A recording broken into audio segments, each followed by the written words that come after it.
गया और सबसे बड़ी बात, जिन जातियों को नौकरियों से वंचित रखा गया। इस बहस में अगर किसी को ये लगता है कि कोई खा रहा है, तो सबसे पहले संविधान सभा की जो बाबा साहब डॉक्टर अम्बेडकर की जो बहस आरक्षण पर हो रही है, उस बहस को पढ़ ले। उसमें बाबा साहब डॉक्टर अम्बेडकर और साथ में बैठी हुई सारी सभा ने ये आर्टिकल 341 साफ साफ लिखता है कि इनके आरक्षण पर कोई भी किसी प्रकार की न राज्य सरकार, ना ही सुप्रीम कोर्ट, ना ही राज्य कोर्ट इस पर हस्तक्षेप नहीं कर सकता। मात्र और मात्र शक्तियां किसके पास है?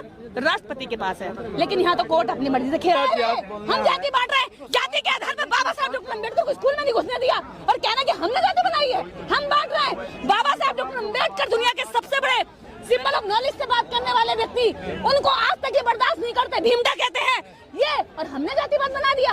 आज भी जाति के आधार पर थाने में FIR दर्ज होती है, जाति के आधार पर रेप होता है, जाति के आधार पर बहन बेटों को छेड़ा जाता है, जाति के आधार पर परमिशन दी जाती है। जाति के आधार पर तो हमें परमिशन नहीं मिली, वरना हमारे लिए ये है ना, आप पीछे इस देश के अंदर अन्याय से है, उस बात से है जो यहाँ पर गणेश चतुर्थी के लिए सड़कों को, गणेश विसर्जन के लिए पूरी जगह देता है, लेकिन हमें परमिशन के लिए जगह नहीं देता है, हमारे शांतिपूर्ण आंदोलन के लिए जगह नहीं देता है।